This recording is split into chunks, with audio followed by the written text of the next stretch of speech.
Assalamualaikum warahmatullahi wabarakatuh. Bismillahirrahmanirrahim.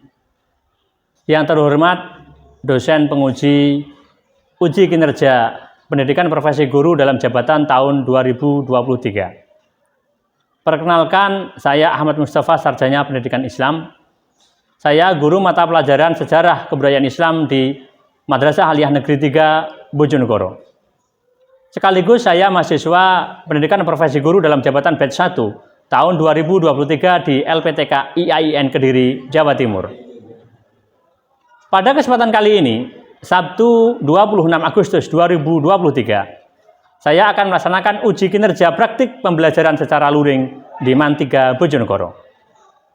Praktik pembelajaran ini saya laksanakan pada kelas 10-2 semester ganjil dengan materi substansi dan strategi dakwah Khulafaur Rasyidin.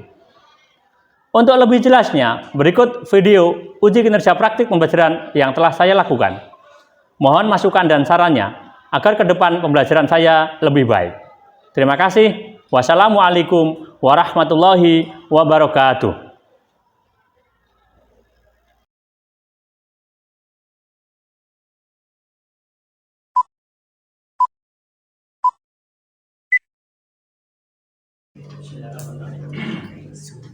Assalamualaikum warahmatullahi wabarakatuh. Waalaikumsalam warahmatullahi wabarakatuh. Selamat pagi anak-anak. Selamat pagi, Pak. Gimana kabarnya? Alhamdulillah. Luar biasa. Allahu Akbar. Cerahnya matahari di pagi ini semoga secerah harapan kalian semua. Alhamdulillah, di kesempatan pagi ini kita bisa bermuajahah, bisa bertemu lagi, bisa bertolabul ilmi bareng-bareng di mana? Di MAN 3 Bojonegoro. MAN 3 Bojonegoro.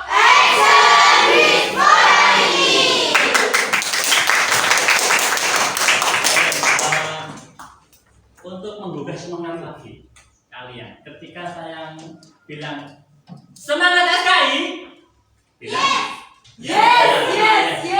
luar biasa. Oke. Semangat SKI. Yes. Luar biasa. Selanjutnya, sebelum pembelajaran kita mulai, kami minta untuk ketua kelas untuk memimpin doa agar pembelajaran hari ini berjalan dengan lancar. Silakan. Berdoa mulai. A'udzu billahi minasy syaithanir rajim. Bismillahirrahmanirrahim. Alhamdulillahi rabbil alamin. Ar-Rahmanir Rahim. Maliki yaumiddin. Iyyaka na'budu wa iyyaka nasta'in.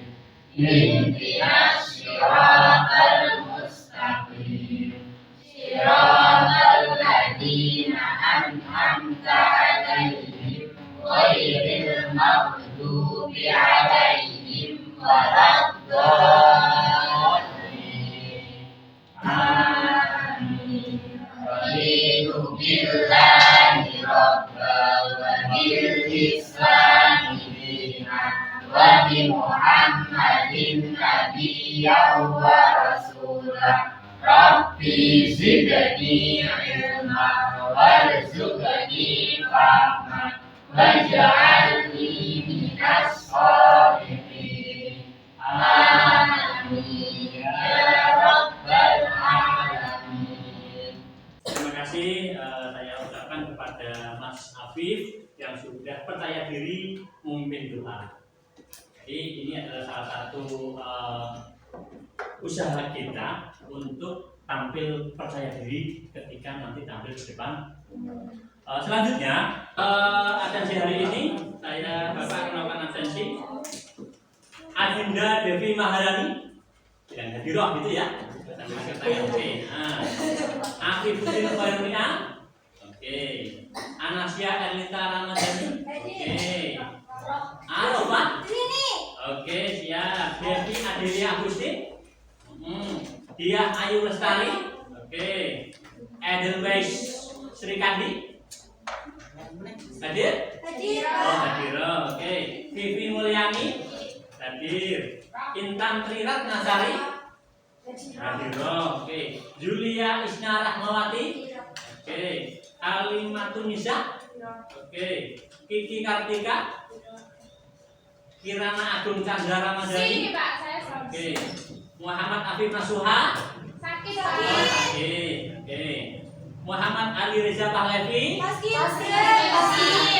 ya. Muhammad Tri Andika. Hadir. Miftahul Khairut Munisa. Hadir. Nanda Ayu Astuti. Hadir. Nida Nur Aini. Hadir. Siti Maimunah. Hadir. Siti Safi Syafira. Hadir. Tria Mas Muda. Hadir. Kuliah Rahimah. Hadir. Zaskia Arfatun Nabila. Selanjutnya untuk memupuk jiwa nasionalisme kita dalam rangka cinta tanah air, mari sebelum pembelajaran kita menyampaikan atau membaca Pancasila. Oke, saya yang pertama. Pancasila. Pancasila. Satu. Ketuhanan yang Maha Esa. Ketuhanan yang Maha Esa. Dua. Dua. Kemanusiaan yang adil dan beradab. Kemanusiaan yang adil dan beradab. Tiga. Tiga. Persatuan Indonesia. Persatuan Indonesia. Empat. Empat. Kerakyatan yang dipimpin oleh hikmat. Kerakyatan yang dipimpin oleh hikmat. Kebijaksanaan dalam permusyawaratan perwakilan. Kebijaksanaan dalam permusyawaratan perwakilan. Lima. Lima. Keadilan sosial bagi seluruh rakyat Indonesia. Keadilan sosial bagi seluruh rakyat Indonesia. Terima kasih. Sudah siap kayaknya ini ya. Ya Pak. Siap ya. Oke.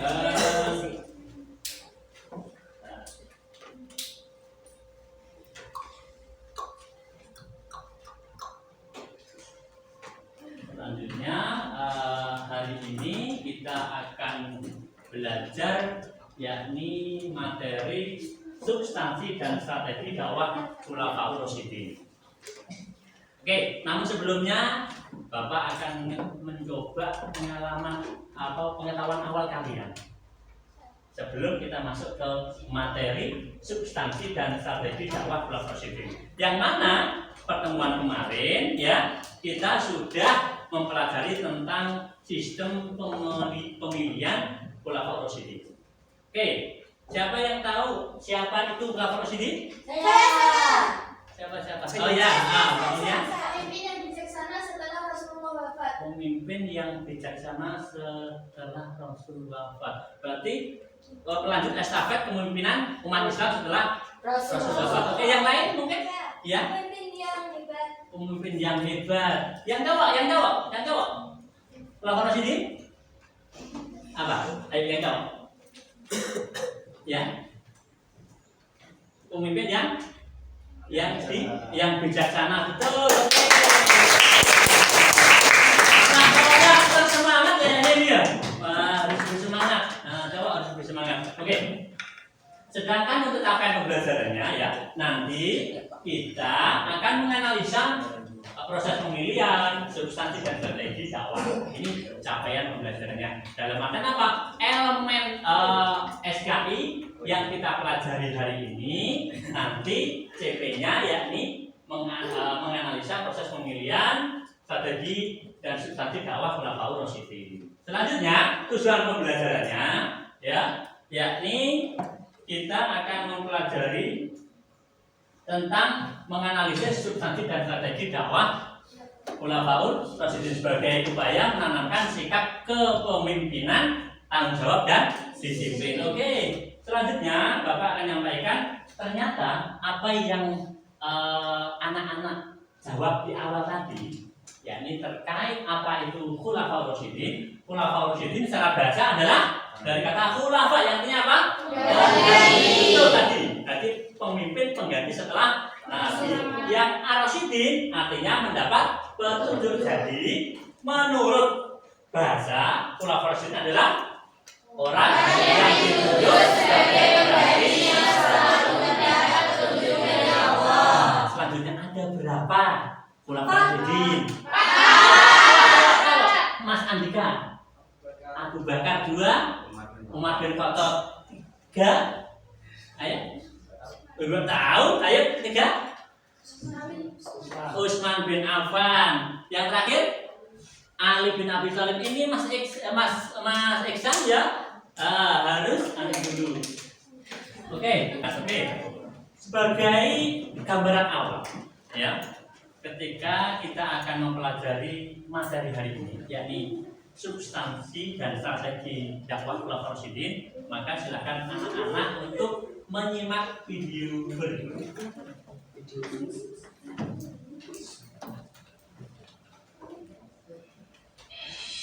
Assalamualaikum warahmatullahi wabarakatuh.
Oke, tadi secara sekilas kalian sudah mendapat gambaran awal dari substansi dan strategi dakwah Khulafaur Rasyidin, ya kan? Dari video tadi. Gimana? Masih semangat belajar SKI? Masih. Semangat SKI? Yes, luar biasa. Terima kasih. Anak-anak Sony ya. Hari ini kita akan belajar substansi dan strategi dari dakwah Khulafaur Rasyidin. Oke, sebelum kita lebih detail lagi, lebih dalam lagi mengurai tentang apa itu strategi atau substansi. Ada yang tahu apa itu substansi? Ya, Pak. Oh ya. Substansi itu adalah pokok atau inti dari suatu. Pokok inti dari suatu. Oke, betul. Kalau strategi? Ya.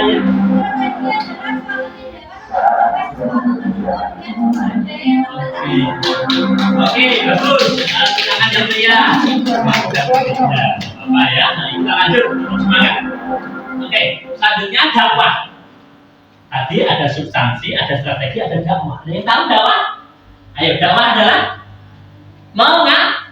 mengajak atau menyeru untuk kebaikan. Oke, Khulafaur Rasyidin. Ayo, siapa tadi Khulafaur Rasyidin? Pengganti dari Nabi Muhammad. Jadi yang kita pelajari hari ini adalah hal-hal yang dilakukan oleh pengganti Nabi dalam rangka menyebarkan agama Islam. Oke, saya akan sampaikan secara umum, nanti secara khusus pembelajaran hari ini saya sampaikan materi secara global. Nanti kalian saya bagi menjadi 4 kelompok ya, untuk masing-masing nanti mendiskusikan ya secara detail dari strategi dakwah. Kelompok 1 nanti dari Abu Bakar As-Siddiq. Kelompok 2 Umar bin Khattab. Kelompok 3 Utsman bin Affan. Kelompok 4 Ali bin Abi Thalib. Itu nanti LKPD sudah Bapak siapkan. Selanjutnya nanti presentasi di depan dengan menggunakan media papan tulis. Terus tanya jawab. Setelah itu di akhirnya nanti kita simpulkan bersama-sama. Selanjutnya nanti ada kegiatan tes asesmen atau penilaian akhir materi. Siap anak-anak ya? Siap. Yang pertama, yang pertama Abu Bakar As-Siddiq, yakni beliau hanya 2 tahun saja, mulai tahun 632 sampai 634. Walaupun hanya 2 tahun, namun beliau sudah berhasil memperluas kekuasaan Islam sampai ke Persia. Persia itu sekarang negara Iran, ya. Hingga Jazirah Arab hingga menaklukkan wilayah yang luas. Sehingga kebijakan strategi Abu Bakar As-Siddiq secara umum adalah 1. Memerangi kaum murtadin yang dengan perang lidah. 2. Pembukuan Al-Quran. Karena apa? Takut Al-Quran itu hilang. Setelah para sahabat ketika ikut perang Yamamah, banyak yang meninggal, banyak yang mati syahid, sehingga takut ketika tidak dikumpulkan, ketika tidak dibukukan, maka bisa jadi Al-Quran menjadi hilang dari muka bumi. Yang ketiga adalah perluasan wilayah. Oke, dan pahami ya, Bu Bakar? Oke, selanjutnya untuk Khalifah Umar bin Khattab. Ini julukannya apa? Al-Faruq, yang membedakan. Beliau menjadi khalifah kurang lebih selama 10 tahun, yang mana dari strateginya yakni perluasan wilayah, penataan administrasi dan keuangan pemerintah, dan yang paling kita gunakan sampai sekarang adalah penetapan. Sekarang tahun berapa kalau hijriahnya? Ya. Sebagai generasi muda Islam, kita harus bangga dengan tahun baru hijriah, bukan tanggal 1 Januari gitu ya, tapi 1 Muharram kemarin gitu ya. Oke, sudah paham sampai di sini untuk umat gimana? Sehingga ini tadi ya, ada penataan, ada kalender dan perluasan wilayah. Itu untuk Umar bin Khattab. Khalifah yang ketiga siapa? Beliau walaupun sudah usia lanjut, sekitar 70 tahun, beliau baru akan menjadi khalifah. Namun beliau termasuk sahabat yang kaya, yang dermawan, saudagar kaya. Sehingga apa? Dari sini, ketika besok kalian menjadi saudagar kaya, orang kaya, maka kalian harus mentasarufkan sebagian harta kalian untuk dakwah agama Islam. Apa saja strategi beliau? 1. Pembukuan kembali Al-Quran atau kodifikasi Al-Quran, yang mana menjadi 1 mushaf, sehingga disebut apa? Mushaf ini dibuat menjadi 4 mushaf. Langsung untuk apa? Penyamaan bacaan di satu tempat dengan tempat yang lain. Sampai sekarang masih ada. Yang kedua, pembentukan angkatan laut. Ini karena untuk memperluas wilayah Islam. Yang selanjutnya adalah merenovasi Masjid Nabawi. Selanjutnya yang keempat adalah perluasan wilayah. Yang keempat adalah siapa? Ali bin Abi Thalib. Ya. Kebijakan dan strategi Ali bin Abi Thalib secara umum: 1. Penggantian pejabat yang tidak memiliki integritas. Karena apa? Pada waktu pemerintahan Utsman itu kolega-koleganya, bahkan saudaranya itu ditarik menjadi pejabat, atau sekarang namanya nepotisme. Katanya juga. Dan mereka tidak begitu loyal, sehingga diganti oleh kebijakan dari Ali bin Abi Thalib. 2. Membenahi keuangan negara dengan apa? Salah satunya menarik kembali tanah-tanah milik negara yang dulu dipakai oleh pejabat-pejabat yang diangkat oleh Utsman. Oke, selanjutnya yang ketiga Ya. Yang ketiga adalah memajukan bidang ilmu bahasa. Salah satunya adalah timbulnya ilmu nahwu dengan Abdul Aswad Ad-Du'ali membuat ilmu nahwu. Al-kalamu huwa lafzun murakabun mufidu bil fathi wa aqsamuhu salasatun ismun wa fi'lun wa harfun ja'a liman. Salah satunya itu al-ismu yurafu bil. Nah, ya itu selanjutnya. Jadi selanjutnya adanya huruf misalnya ba titiknya di bawah satu atau titiknya dua berarti ya dulu nggak ada kayak gitu sehingga diseragamkan dengan namanya ilmu bahasa atau ilmu nahwu. Yang terakhir adalah bidang pembangunan. Beliau juga melanjutkan bidang pembangunan yang sudah digagas oleh Utsman bin Affan. Selanjutnya secara detail silahkan kalian maju ke depan untuk menganalisa substansi dan strategi dakwah dari keempat khulafaur rasyidin tadi secara detail. Ya, kalau tadi Bapak sampaikan mulai dari video terus slide PowerPoint ini hanya sekedar globalnya. Untuk detailnya bahan sudah saya kirim lewat link grup ya, yakni ada jurnal, ada makalah dan ada video. Silahkan dianalisa bersama-sama kelompoknya. Kelompok silakan.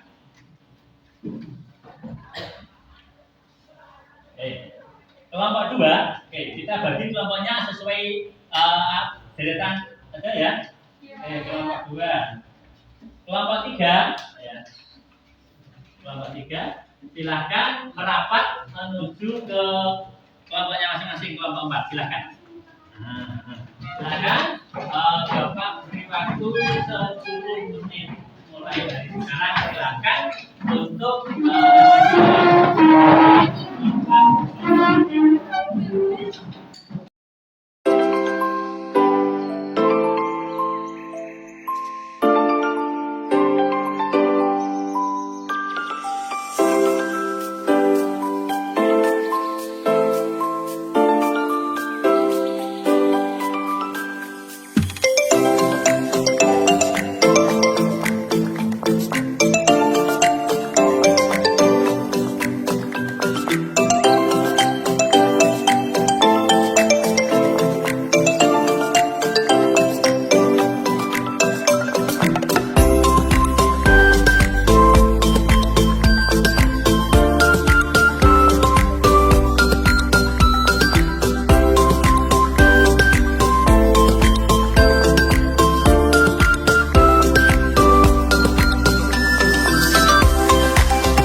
habis ya. Kita harus manajemen waktu sebaik mungkin. Silakan dari kelompok 1, kelompok berapa dulu? Ya, silakan untuk maju ke depan mempresentasikan hasilnya sekaligus menulis poin-poinnya. Semua, Pak. Poin-poin pentingnya saja. Ya, semuanya.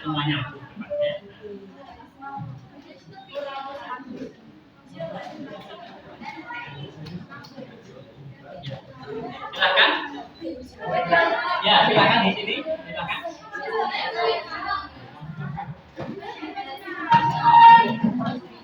Iya, Mas. Mak. Ya, digeser aja, digeser.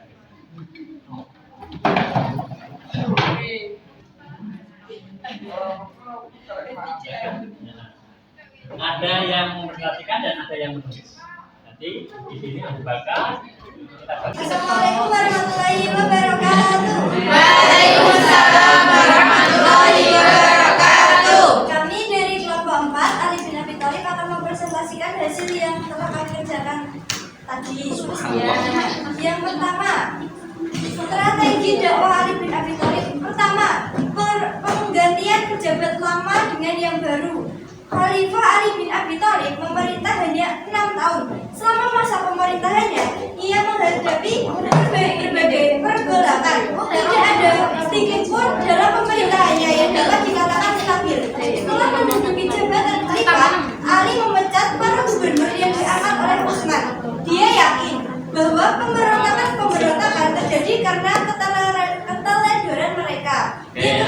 Berarti yang pertama tadi apa? Pergantian pejabat pada era Utsman bin Affan. Oke, yang kedua. Yang kedua, penarikan kembali tanah hadiah.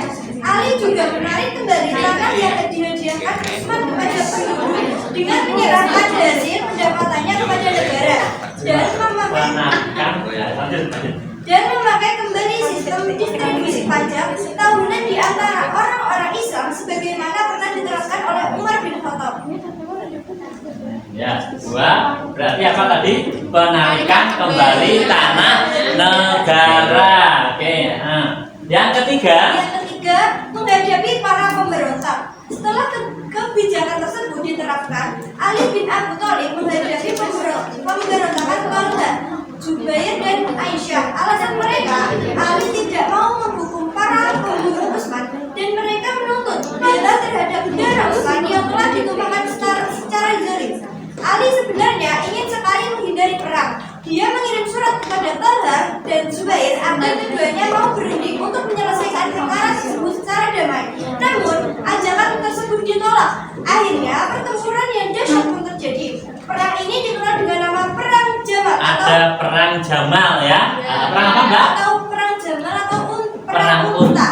Karena Aisyah dalam pertempuran ini menggunakan menunggang unta. Ali berhasil mengalahkan lawannya. Zubair dan Talha terbunuh ketika hendak melarikan diri. Sedangkan Aisyah ditawan dan dikirim kembali ke Madinah. Oke, teman silakan Sekian kembali dari ya. kelompok kami. Kurang lebihnya mohon maaf. Wassalamualaikum warahmatullahi wabarakatuh. Waalaikumsalam warahmatullahi wabarakatuh. Assalamualaikum warahmatullahi wabarakatuh. Waalaikumsalam warahmatullahi wabarakatuh. Kami dari kelompok 2 akan menyampaikan hasil diskusi kami, yaitu tentang strategi dakwah Umar bin Khattab. Yang pertama adalah pengembangan wilayah Islam. Jadi pada masa pemerintahan Umar bin Khattab, pengembangan wilayah Islam terus dilanjutkan. Kemenangan dalam perang Yarmouk pada masa Abu Bakar membuka jalan bagi Umar untuk menggiatkan strategi usahanya. Khalifah Umar bin Khattab melanjutkan perluasan dan pengembangan wilayah Islam ke Persia yang telah dimulai sejak masa Khalifah Abu Bakar.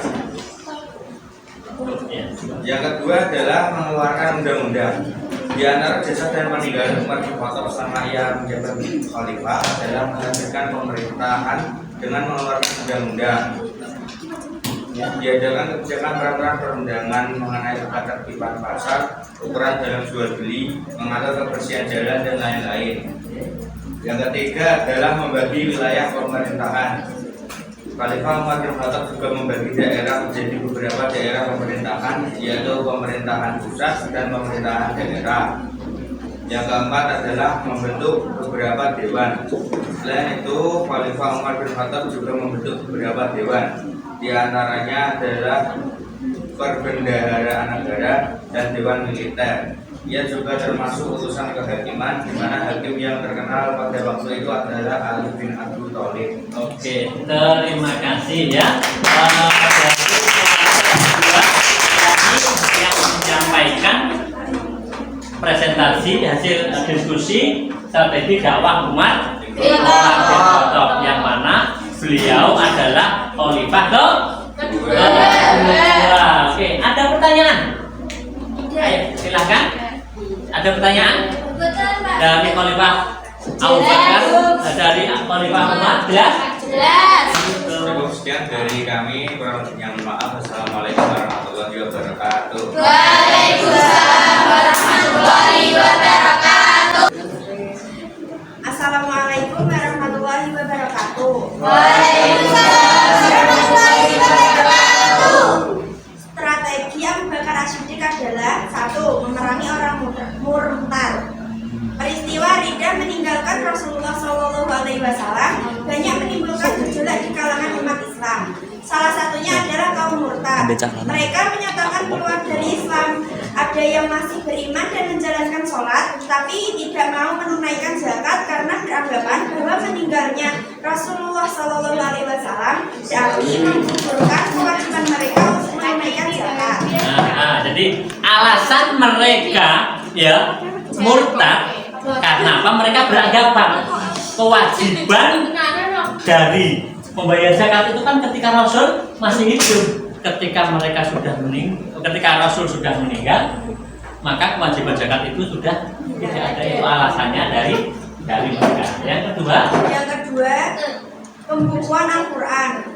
Kodifikasi Al-Quran munculnya perang Ridha menimbulkan banyak korban termasuk para penghafal Al-Quran.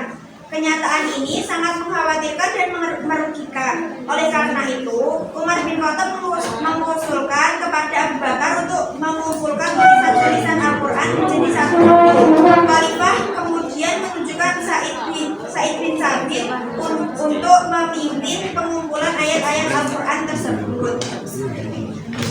terus yang ketiga, Meluaskan wilayah. Setelah menyelesaikan urusan perang dalam negeri, Abu Bakar berkonsentrasi merealisasikan cita-cita Rasulullah SAW mengirimkan ekspedisi ke perbatasan Syria di bawah kepemimpinan Usama. Selain itu, Abu Bakar menugaskan 4 orang panglima yang berkonsentrasi mempersiapkan ekspedisi militer ke Syam. Beliau mengirimkan 5 divisi pasukan dengan tugas sebagai berikut. 1. Abu Ubaidah ibnu Jarrah, sahabat yang dijuluki Amin Hadzi al-Ummah, artinya orang terpercaya dari umat Islam, dikirimkan ke Hisham dan Humah. 2. Yazid bin Abu Sufyan dikirimkan ke Damaskus. 3. Syurahbil ibnu Hasanah dikirim ke Yordania. 4. Amr bin As dikirim ke Palestina. 5. Ikrimah ibnu Abu Jahal, pasukannya ditugaskan untuk selalu siap siaga menyokong keempat divisi di atas bila membutuhkan bantuan. Sekian presentasi dari kelompok 1. Bila ada salah kata kami ucapkan mohon maaf. Yang sabar. Wassalamualaikum warahmatullahi wabarakatuh. Waalaikumsalam warahmatullahi wabarakatuh. Assalamualaikum warahmatullahi wabarakatuh. Waalaikumsalam warahmatullahi wabarakatuh. Izinkan kami sejak kelompok 3 untuk presentasi tentang strategi dakwah Utsman bin Affan.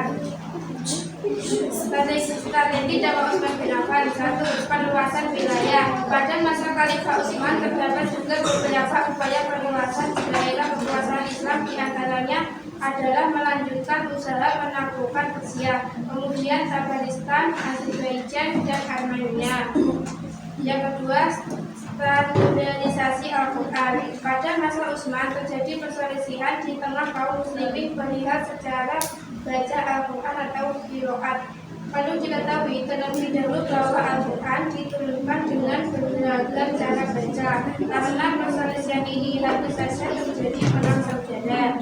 Yang ketiga, pengangkatan pejabat negara. Pemerintah Utsman berlangsung selama 12 tahun.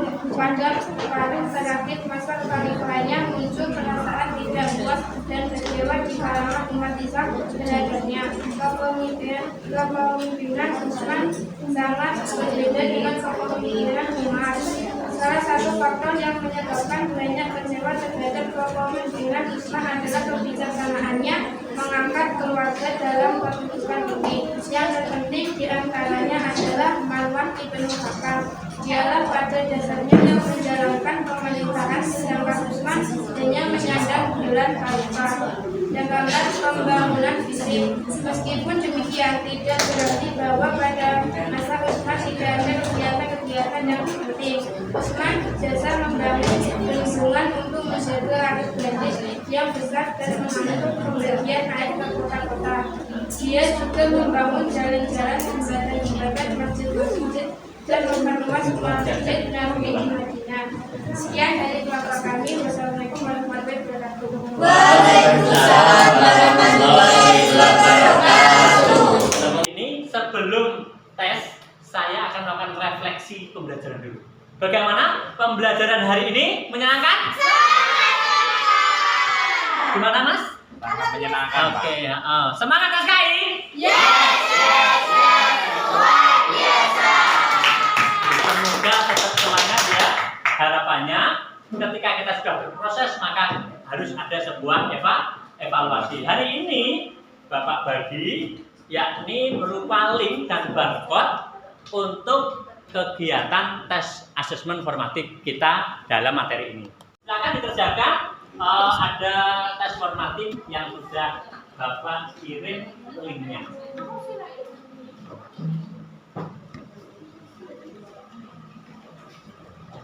Ya, lanjut. Next, silahkan ditulis identitas, nama kelas kalian berarti untuk pembelajaran selanjutnya.